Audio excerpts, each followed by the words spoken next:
Hello, welcome to Cinema Savvy, and welcome to our annual Oscars predictions video. Slightly later than we originally planned this video to be. We did want to go live last week. We were waiting on Tate to join us, and unfortunately plans have fell through tonight as well. And unfortunately, Tate can't join us again, but we have his list of predictions. The show must go on, and we are going to get all of our predictions out today for the ceremony, which is it in March? Is it early March? February the 25th. So 4 weeks. Yeah, 4 weeks today. Even less time to get all these movies watched. We still have a lot of movies that we need to watch, and this is kind of just we're cursed by living in the UK essentially, in that we kind of get all the Oscar movies sort of just splurged out in January and February, and it's like a mad rush to get them all out. But we will have reviews for everything. Before we get into our main video, we are going to open this up again for our actual Oscar predictions, and for the night of the Oscars, we are going to put it over to you guys to send in your own predictions as well. We'll explain more about the rules when we get into it later on, but we I think we did this was it about 2 years ago we did this, where we put it across to someone. Forever who gets the most points right, who gets the most predictions correct, has the chance to feature on a future episode with us, and we're going to be doing exactly the same this year, so stick around for more details on that. But before we get into our predictions, we need to talk about the actual nominations themselves, because it's quite a big talking point this year with some of the things that we need to talk about. Some firsts, for example, superhero movies being, properly nominated, especially for Best Picture, Netflix. But yeah, we need to go into this thing. So I think we're kicking off with Marvel, aren't we? We are. So for anyone that lives under a bridge, Black Panther is the first, not just Marvel Cinematic Universe, but first ever superhero film to be nominated for Best Picture at the Oscars. Also nominated for, I think, 6 other Oscars. But this is something, I mean, between me and you, it's caused quite a big debate. We're not going to probably get as deep into it now as we usually do, because we could go on forever. But it's, in terms of a first, this is of a high magnitude. I thought this was coming. I knew this was going to happen. But we've all got a bit. How do I politely describe it? If you look at the, I'm just going to go off on a tangent here. Yeah, I'm not going to debate or whatnot, but The Dark Knight should have been nominated at the 2009 Oscars. Every single human being in the world knows that. That was the era when 5 films were nominated for Best Pictures, no more, no less. Because of the backlash that came with The Dark Knight, the following year, the Oscars changed for Best Film. You can now feature between 5 and 10 films up to Best Picture. Now, following on from that, there has been no comic book film, personally to me, that has that Oscar appeal. Actually, I back that. Not any blockbusters that have had that appeal, except Mad Max, which was nominated for Best Film. Now, Mad Max fits between that 5 and 10. It would never have been in the top 5, but it was in that 5 and 10. And getting to Black Panther last year, I knew it was going to happen because of the cultural... I mean, over here in England, I think it's a fair way of saying it for both ourselves that there's been a big impact of Black Panther, but not compared to America, especially with the sort of the cultures. Now, we've seen it, it's been big over, it's been big everywhere, but the cultural impact this one has had in America is something that personally, that does appeal to Oscar voters, but it's something where I think I use the example that if you look at Star Wars, very different examples like the original, because of that, right? Not cultural, obviously, that was like just the impact upon film and whatnot, that was nominated for Best Film. I feel that Black Panther, post The Dark Knight, has been that first super film that's had that impact and that talk that's led it to this moment. I don't know if I'm waffling on at this stage, but do you see what I mean? Like, not even talking about the quality of the film, because I'm in the same camp as I love Black Panther. I don't like it as much as Infinity War, but I completely see and understand why it's nominated for Best Film, which I personally agree with, and I think that's the fairest way of putting it from my angle. But this is a monumental deal for comic book films for the future. And I mean, we differ in our opinions on the film Black Panther itself. Like, you do enjoy the film very much, like you see its impact and everything like that.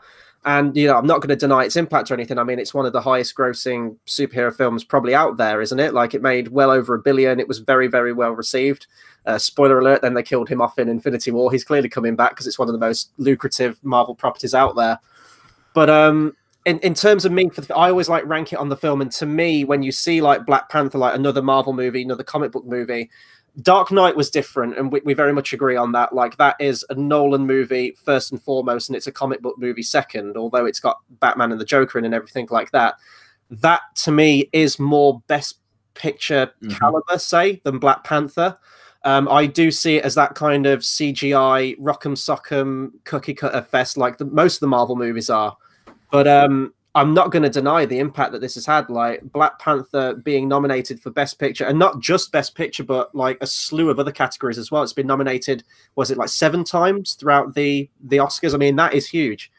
That is massive. And I mean, that's not the only comic book movie that's been nominated as well. We've also had Spider-Man's Into the Spider-Verse from Sony for Best Animated Film, and one that I really hope wins it. We've talked about it. We both love that movie.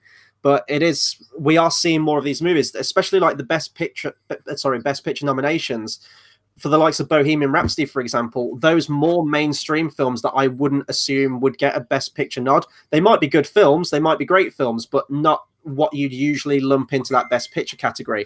And I think we're seeing that definitely more so this year. And I think that sort of like the tentpole movie of that sort of theme is definitely Black Panther, and that's sort of like the walkaway of it. And it also comes down to the one big Oscar thing for this year was when the Academy announced the Best Popular Film Award, which was the worst idea in the history of potential Oscars to ever hand out, maybe ever. And the backlash from that was, it within like 2 weeks they got rid of the award, but they kind of backed themselves into a corner where they, because of the cock up with that, they essentially had to nominate Black Panther for this. Now, like I said, I agree with it, but you could easily imagine a Best Popular Film Oscar. It would be out of Black Panther, Bohemian Rhapsody,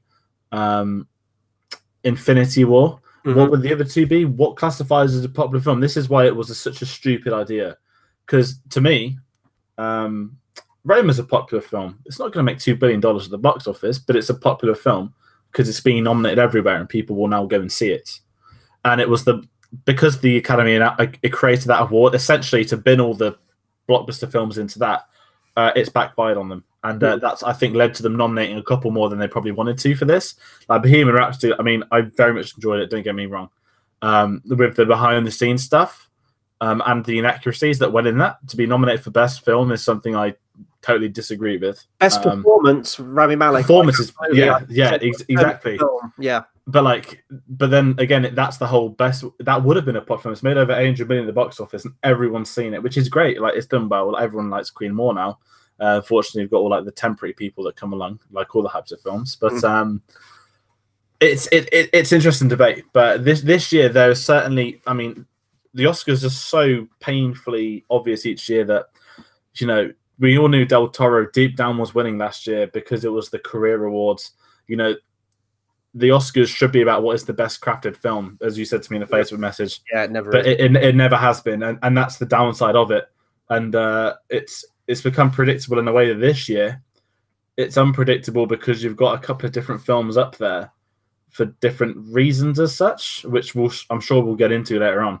And I don't know if your opinions have changed on this, but for the longest time you were saying that this is definitely, I think we all agree that it's a fairly weak year for Oscar movies. I don't know if we still stand by that. There have been some surprises in there, you know, with the likes of BlacKkKlansman, which, you know, absolutely loved some other great movies in there, but there doesn't seem to be, maybe more so now. I know that Roma's definitely picking up a lot of traction, but there wasn't really that walk away.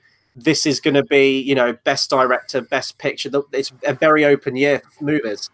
Yeah. That's even been more of a shake-up now with the fact that Netflix has kind of got a look in. Now, you did a bit of research into this before, because I didn't know if this was the first year where Netflix flat out, you know, like period, got nominated for a movie.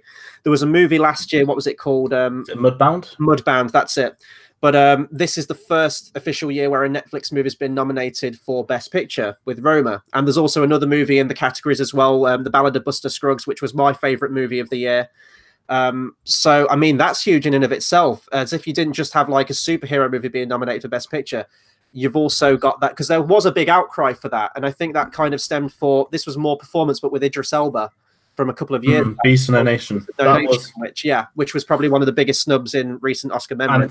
That was Netflix's first ever feature film. Yeah. And that's 2015. I mean, you look over the 3 years that have followed, it was similar to TV. I mean, obviously we can't talk about you know who, but House of Cards. that was the first that was, I believe that was Netflix's first ever, I may be wrong, someone check that please, but I believe House of Cards was Netflix's first ever original series. And that took its time. Then it started getting Oscars, Emmy nominations. Don't know if they ever won any, but very much over the last couple of years, Netflix is all over the Emmys. And now the Oscars have had that, you need that first, Beast and Asian kind of knocked at the door. Mudbound kind of opened it slightly, but Roma's going to be the one that comes in. This is the game changer. This is what people will talk about. So Netflix is now very much, what's the word? Netflix is here. Is here to stay now. Yeah, I mean, you had some. I think even Christopher Nolan himself. I don't know if he backpedaled on his argument, but a lot of directors have been very vocal how they want to keep Netflix separate. And technically it is in that very weird sort of not morally gray, but gray area where you've got is it television? It's part of a streaming service, but it's still a movie. You've got some very popular directors now. Next year or this year now, Martin Scorsese, The Irishman, like that's huge. That's got massive star power behind it. It's got Scorsese's name behind it.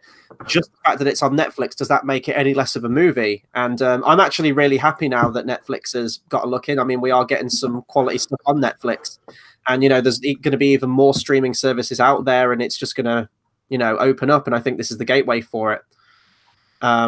Shall we talk about Bohemian Rhapsody very quickly before getting into our predictions? And I'm going to give the floor to you on this one because I know you've got. With everything that's happened with the Me Too movement, everything, I said for years, Bryan Singer, you can trace some accusations back to the late 90s. They crop up every couple of years. And every couple of years, people talk about them and Bryan Singer still gets directing jobs. This, I said, with Bohemian Rhapsody, I think we used to do the news back then, we used to every week that, he went AWOL from the set after Thanksgiving, after Kevin Spacey got caught after Harvey Weinstein. I said, Singer's next. Oh, he disappeared from the Queen film set. Rumors he'd got in a fight with Rami Malek as well. Brian May got him sacked off the film. They brought in Dexter Fletcher to finish it off, who did a fine job at finishing that off and isn't allowed to be credited due to DGA sort of political standpoints of unions. And it did well at the Golden Globes. It's got a lot of BAFTA nominations. Obviously, BAFTA is biased to British production, British band, etc., etc. And they got nominated this week, but what came with it was a fresh batch of Bryan Singer allegations, which is great because this guy needs to be put behind bars because this is a well-known fact. And the next thing you know, he's now in talks. Well, a film he was about to direct again. The producers come out and said fake news. You know all that nonsense. But that very much overshadows the Bohemian Rhapsody. Like I said, it won Best Drama at the Golden Globes, which is great. Fair play to it. Mm-hmm. But they did not answer any question about Bryan Singer. He wasn't there with them, and there's a lot of politics behind the Bohemian Rhapsody film, which, Rami, like I said, I'll end up talking about it in a bit. But Rami Malek was superb, and like I said, I enjoyed the film, as did you. And me and you. I went in thinking it was going to be shit. Yeah, both of us were really apprehensive about that movie, and we won't be the first to admit that in terms of taking liberties with the actual events of the band history of Freddie Mercury and Queen, it absolutely does that. But in terms of a movie, it was a very, entertaining, fun movie. It hit all the things that it needed to. And it went very, very well over critically. I'm having a look now. It was done on a budget of between 50 and 55 million. It made just over 800 million. It was huge, especially in the UK. I think even overseas as well. I think it was very well received in the US as well. I didn't expect it to get a Best Picture nod, but as it is with like the whole behind the scenes, I don't know whether, but Bryan Singer's involvement shouldn't take away from the actual movie and like all the other cast and crew that worked tirelessly on that movie. Whether it's Best Picture worthy, jury's still out on that, but I had a very good time with it anyway. But that's kind of it for surprises. I mean, I know we usually go straight into the predictions, but we felt like we had to talk about it this year because there were so many like lists of first and surprises. In terms of snubs, like very quickly before we get into it, there's only really one for me that comes to mind. They Shall Not Grow Old, the Peter Jackson World War I documentary, wasn't nominated for Best Documentary Feature. I was trying to like think why that was, and I don't know if it's because he's already taken existing footage and existing audio. and inherently there isn't really anything new he's brought to it other than a little bit of voiceover and making it colorized. But I don't know if there was some kind of regulation that wouldn't get it nominated or something. I don't really know. In terms of snubs, that was kind of it for me this year. I read into it. I apologize. I should have actually said this before. So there's a deadline for which films have to be registered to the Academy. Apparently, this was news to me until this week. It missed the 1st of October filing deadline, and this deemed it ineligible for Best Documentary. And because it's still a 2018 film, it won't be eligible next year either. That's a real shame. So it's a real shame. I mean, it's a great film. So, like, I mean, it's frustrating it's not nominated. Whether it was, you know, because it was kept very secret, this film, to be fair to it, you know, whether they wanted it to be kept the way it was, broadcast on TV in England, sent to schools and then cinema releases, or whether it was just a bit of filing that didn't go down too well, I don't know. But to me, that was when I was watching the nomination, that was the only thing I sort of flagged as well. There's nothing major missing for me except for that, which is still frustrating because it made it worse. It was bad paperwork. We've talked about why we, you know, the importance of that film and why we think that it, you know, it should be seen by as many people as possible. But the fact that it is going to get shown in schools anyway, like that, it's at least going to have an audience somewhere. You just kind of want it to have that golden statue behind it as well. But not that it needs it, because it's still a fantastic movie. Right, with all that being said, I think we should just move headlong straight into our predictions now. Now, for anyone who's new to this, doesn't know how it works, we get 2 picks each. We get our first choice, second choice. When it comes to the night of the Oscars, we like to make it competitive. And as I've said, we're putting it out to you guys as well. You can send us in your first and second choice for all the categories. Our first choice, if we get it correct on the night, equates to 3 points. If it's our runner-up, it equates to 1 point. And obviously, if it isn't any, we don't get any points. We add all the totals up at the end of the night, and we see who's the walk-away winner. And unfortunately, the victor for the last 2 years that we've done this thing, Tate, is nowhere to be seen tonight. But he's given me his list. He's going to try and maintain his title, see if he can go for the hat trick, or can one of us dethrone him. I've never won. I haven't even come close. I've come last every year. But this might be my year. I don't know. But it's always fun. We always love doing the Oscars, even though it is the busiest time for us on the channel, without a question of a doubt. But do we have an order for this? I do. So everybody at home, Chris has explained the rules. I didn't even say that. So basically, we will say the name of the award. Now, we're not going to list the 5 nominees and then pick our 1 and 2. We're just going to say what our 1 and 2 is. We've researched it off obviously, we've only said the things that are nominated. So anyone at home, please don't put like Aquaman down as best CGI or anything like that. This is only films that are nominated, because we had 1 year where somebody did send us an accurate one. So if you are going to join in, please just have a check on the Wikipedia. We'll send out a list as well, but the nominations are anywhere to be seen online. And make sure it's Oscars, not BAFTAs as well. That's another thing worth mentioning. But so did someone send in movies that weren't in the nomination list? The first year, someone did send. I'm not going to name names, but somebody sent 2 nominations that weren't in either category. So I'd have to say, you know, you pick it from this list. So we all want to see Mission Impossible Fallout be nominated for Best Picture, but unfortunately, we have to work with what we have. So do you want to go first on this? Then Tate? Is that right? The way you do it?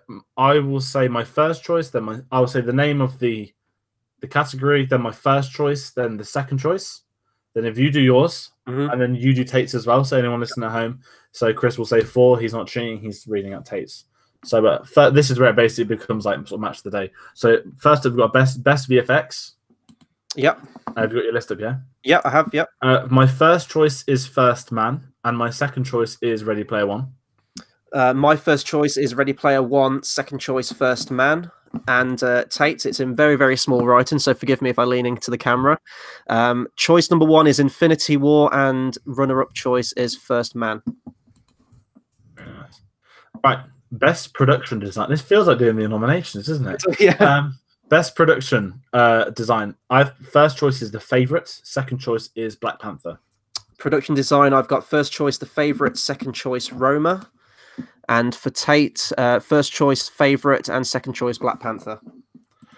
Best original score. First choice Black Panther. Second choice Isle of Dogs. I've got first choice Black Panther, second choice Mary Poppins Returns. I didn't know if that counted as all the songs in it or if it was literally just the orchestral music. So I've just gone for Mary Poppins as my second choice. And Tate's gone for Black Panther as his first choice. And If Beale Street Could Talk as second choice. Best foreign film, Roma, obviously, as first choice. And then I've got Cold War as the second. I've got exactly the same for that. And Tate has, Roma and Cold War. Triple whammy on that one. Best editing, I have The Favourite as first choice and Vice as second choice. I've got Black Klansman as number 1 and The Favourite at number 2. And Tate has Vice at number 1 and The Favourite at number 2. Best sound mixing, this is one of the 2 sound awards. First Man is my first choice and Star is Born is my second. Yep, exactly the same for that one. Tate's got, and the same again, First Man and A Star is Born. Sound editing, A Quiet Place is my first choice and First Man is my second choice. I have First Man as my first choice and A Quiet Place for my second. Tate has First Man for his first choice and A Quiet Place for his second as well. Live action shorts, pronounced for my first choice is called Forve.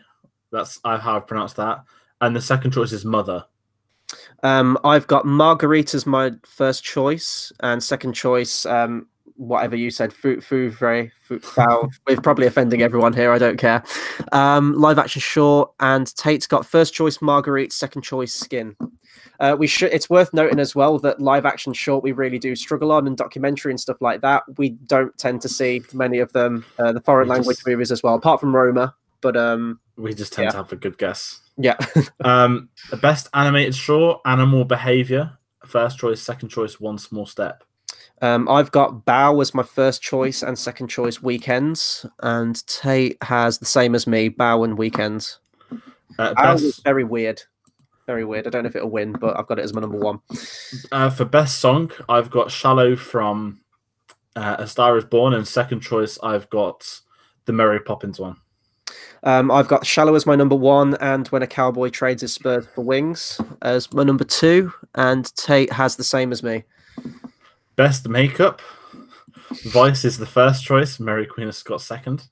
Same here. It's nice to see that we've got no Suicide Squad this year, but we've got Harley Quinn back there makeup. That's very true, and Tate has exactly the same as us. Vice is number 1, Mary Queen of Scots at number 2. Documentary short, I have Black Sheep as my first choice and Endgame as the second. Not the Endgame that we want. I don't know what the actual subject matter of Endgame is, so I probably pissed a lot of people off with that. Black Sheep is number 1 for me, and Period End of Sentence number 2. And Tate has the same as me. I promise we haven't been copying lists, by the way. This is just how it's working out. For best documentary, I've got Free Solo as the number 1 and RBG as number 2. I've got Free Solo as number 1 and Of Fathers and Sons as number 2, and I believe that Tate's got the same as you. Yep, Free Solo and RBG. Best costume, I have Black Panther as number 1 and Mary Queen of Scots as number 2. I've got The Favourite at number 1, Mary Queen of Scots at number 2. Tate has The Favourite and The Ballad of Buster Scruggs. Best cinematography, I've got Roma at number 1 and The Favourite at number 2. I've got Roma at number 1 and Cold War at number 2, and Tate has the same as me. Best original screenplay, I've got The Favourite at number 1 and Green Book at number 2. I've got Roma and The Favourite, and Tate has The Favourite and Green Book. Best adapted screenplay, I've got Black Klansman as number 1 and Star is Born as number 2. I'm going to be wrong on this one because I always go with bias. Number 1, I've got The Ballad of Buster Scruggs, and 2, I've got Black Klansman. Tate has Black Klansman at number 1 and If Beale Street Could Talk at number 2. Best director, I've gone for Alfonso Cuarón as number 1 and Spike Lee at number 2. Yep, exactly the same, and Tate has the same as well. Best supporting actress, this is where it's going to get fun now, folks. Emma Stone as number 1 and Amy Adams on her 7th time lucky for number 2. I've got Regina King at number 1 and Emma Stone at number 2. It's worth saying I haven't seen The Favourite yet. I'm hoping to watch it after we've done here. And Tate has supporting actress. He has Regina King at number 1 and Rachel Weisz at number 2. Best supporting actor, Mahershala Mahershala Ali as There you number go. 1, and Adam Driver as number 2. Yeah, exactly the same. And Tate has Mahershala Ali at number 1 and Richard E. Grant at number 2. Best Actress, I've got Olivia Colman at number 1 and Glenn Close at number 2. I have Glenn Close at number 1 and Yalitza Aparicio, is it? I think at number 2. And Tate has Glenn Close at number 1 and Olivia Colman at number 2. Best Actor, Christian Bale at number 1, Rami Malek at number 2. Oh wow, okay. I've got Christian Bale at number 1 and Bradley Cooper at number 2. Tate has the same as you with Rami Malek at number 2. Best Animated Film, Spider-Man Into the Spider-Verse number 1, Isle of Dogs number 2. I've got Spider-Man Into the Spider-Verse number 1 and Ralph Breaks the Internet because, come on, it's Disney and they tend to win every year. And Tate has Into the Spider-Verse and Incredibles 2 at number 2. Right, the big one. Best Film, the most open one in years. I've got as my first choice, It's Gonna Happen, Roma. The second choice, Klansman. Yeah, all three of us are exactly the same on that one. Oh, that's really anticlimactic. Yeah. So yeah, that's our Oscar nominations. As much as the list is, when it gets to the Oscar live stream, every time there's an award, we sort of tally up the chart as each night goes. I believe last year Tate kind of battered us both. I had blind loyalty to Dunkirk. The second year I lost to Tate because of Suicide Squad, which I will never forget. It was like 1 point, wasn't it? Like it was 1 point. 1 or 2 point. Yeah, that's. And it was the worst. The worst thing is that Best Makeup, only 3 films get nominated. But yeah, that's our Oscar predictions. Now, over the next sort of 4 weeks, you will start to edit our channel. We'll have new artwork. We will have a lot more things. We'll have playlists coming up. We'll get more reviews out. And I think the one thing we always tend to say of Oscar season is that we sporadically go live with these reviews. So that makes it, it makes it easier for ourselves because the reviews are so clustered across the 4 weeks that, you know, we get like 2 Oscar films come out each week between now and then. So it's all about playing catch up, prioritizing left, right, and center. So I think it's fair to say the next 4 weeks we will be going live. We will have reviews, and fingers crossed we can get some more stuff done as well. There's not really any mainstream films coming out. We've got a couple like How to Train Your Dragon, Lego Movie, but the bulk of it now is going to be Oscars. Yeah, no, it's a good month for February. Is a good month for animated films. I'm really looking forward to those two. But I think we can say our next few reviews are definitely going to be probably The Favourite, Vice, and Green Book for definite. They're probably going to be our next big 3. But as you said, we're getting a lot of movies, so expect reviews when you see them. Best way to keep up to date with us: hit the subscribe button. More importantly, hit the bell icon. You'll get that notification every time we go live. As we say, we don't tend to announce when we go live. We just kind of tend to do it. And yeah, just finally, we probably should have given away the email address at the beginning of the stream, I guess. But please do get your predictions into us. Exactly the same as we did it. First choice, second choice for every category. Send that into us. You can send it into our email, which is cinemasavvypodcast@gmail.com. Or you can send it into our Facebook page. Just search up Cinema Savvy. You'll find us with the logo on there, and just send us a personal message or, you know, a wall post or anything like that with all of your nominations. And when it comes to the night of the Oscars, you know, we'll add the points up, and then you have the chance to feature on a future episode with us. This is kind of the wordy, talky bit that we've got out of the way now. This will all make sense when it comes to the night of the Oscars, and it's fast approaching. And we will be doing an all-nighter Oscar stream again.